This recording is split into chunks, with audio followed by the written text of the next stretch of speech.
Super good news mga kabayan, Philippine Air Force kinumpirma ang mga military assets na darating ngayong taong 2026. Dalawang brand new C-130J-30 Super Hercules mula sa Amerika, 6 na brand new Super Tucano mula naman sa Brazil, 8 na brand new Bell 412EP mula sa Japan, at ang opisyal na pagtanggap ng dalawang brand new na long-range patrol aircraft na isinupply ng Israel sa Pilipinas. Ngayong taong 2026, paldo na paldo ang mga Pilipino dahil ayon sa South Korea mainstream media, lalagdaan ng Pilipinas at Korean Aerospace Industries ang kontrata para sa pagkuha at pagsupply ng mga KF-21 multi-role fighter.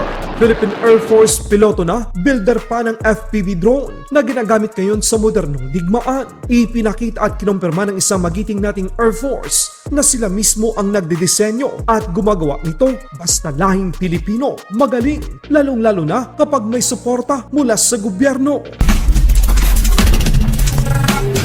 Philippine Air Force Commanding General kinumpirma ang paparating ngayong taon ng mga military assets para sa kanilang hanay. Ngayong 2026 ang taon na mahalaga para sa hukbong himpapawid ng Pilipinas dahil darating sa bansa ang dalawang dambuhalang mga brand new C-130J-30 Super Hercules Tactical Airlifter. Ito ay ang pinakabago na modelo ng C-130. Mas mahaba, bagong Rolls-Royce engine na merong 6-bladed propellers, digital cockpits at pinahusay na performance para sa greater range at fuel efficiency. Ang isa naman ay darating sa taong 2027. Opisyal na ring tatanggapin ng Philippine Air Force ang dalawa sa pinakabago nitong long-range patrol aircraft na isinupply ng Israel sa Pilipinas. Wow na wow! Dahil ito ay ang ATR-72 600 Maritime Patrol Aircraft. Ang unang delivery ay noong Mayo at sumunod naman noong Setyembre ng taong 2025. Ito ay para palakasin ang pagpapatrol ng Pilipinas sa malawak na karagatan ng Kalayaan Island Group at West Philippine Sea. Darating din sa bansa ngayong taon ang 6 na brand new A-29B Super Tucano bilang mga karagdagan sa 6 na unang inorder ng Pilipinas sa Brazil. Grabe, meron na tayong isang squadron ng A-29B Super Tucano, 6 na T-129 attack helicopter, 47 mga S-70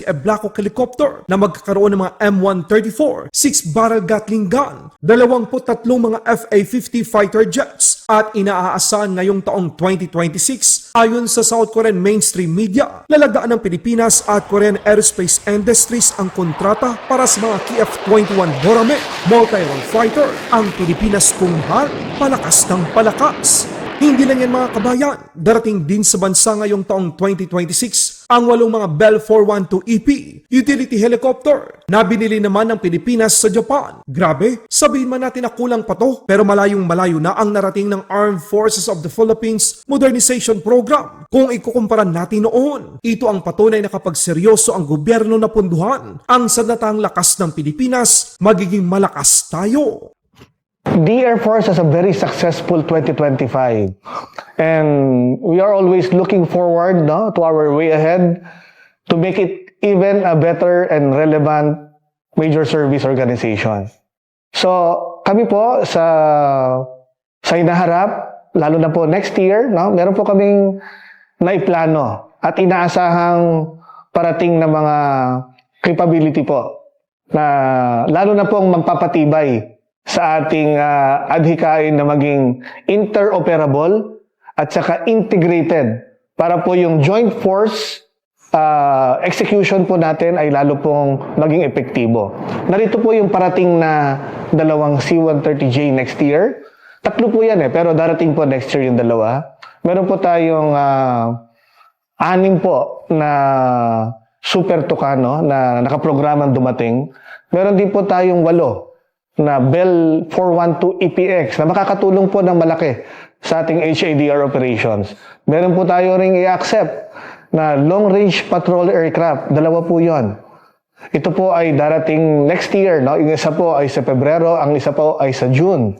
This will reinforce and enhance tremendously our ISR operations and maritime patrols. Philippine Air Force ipinakita at ibinahagi ang kanilang tagumpay bilang piloto at tagagawa mismo ng mga drone. Patunay lamang na magaling tayo sa anumang bagay. Walang imposible sa lahing Pilipino. Mga close-up tight shots na pang cinematography worthy. So yung camera na nakasakay sa kanya is capable ng 4K 120 FPS And quality niya is at par dun sa mga GoPro. So, meron din tayong tinatawag na mga freestyle na mga drones. Yung mga ito naman, very powerful to mga to. Kaya niyang mag-maneuver very quickly sa ere. It can go upwards ng 100 kilometers per hour. And then, meron din tayong class na tinatawag na mga racing drones. So, ito yung medyo nakakahiligan ko ngayon, yung pagkakarera sa mga drones. Kasi, very pumping ng adrenaline kahit nakaupo ka lang. But, right now, meron tayong class ng drones, mga tinatawag na yung mga malalaking class, hindi pa naman siya X-class, but this is 10 inches wide in diameter ng propellers.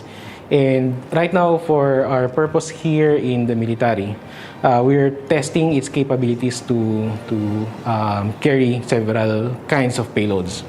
Right now, meron kaming mga models ng mga iba't ibang klase ng payloads. And itong mga to ay 3D printed. So when we say 3D printed, we design it in CAD or in any 3D software. And then we use 3D printers with appropriate materials like for this one. Ito ay yung mounting actually nitong mga ito. So this is locally designed. Kami yung gumawa nito. And kumbaga parang it is an original design. And it is meant to allow us to drop the payload kung saan namin siya gustong pahulugin. Pag sinabi natin na payload ay it's anything na buhat-buhat ng drone. And right now, naka-design siya para buhatin yung mga ganitong klaseng munition. So itong mga ganito ay pwedeng siguro mga 1.5 kilos kayang buhatin itong ganitong klaseng drone. Kaya niya lumipad ng at least 1 kilometer out mula dun sa controller. At pwede siya actually na kung tapos na yung mission niya, pwede namin siya katulad ng mga usual na drones. Pag flick namin yung switch, uwi siya mag-isa.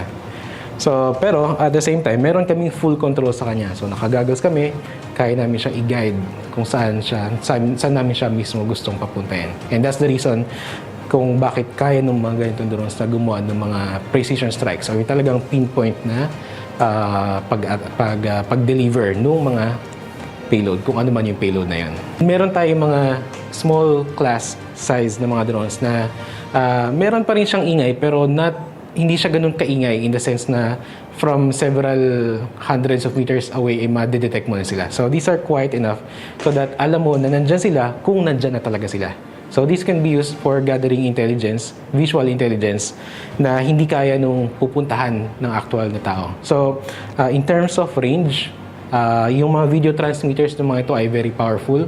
So, kaya nila actually tumagos sa medyo makapal na vegetation or go sa mas malayong lugar na otherwise ay delikado para sa tao. So, yung mga lugar na mahirap pasukin, yung mga lugar na medyo delikadong puntahan, we could actually send drones para tingnan at mag-gather ng intel na visual para sa atin. Laban Pinas.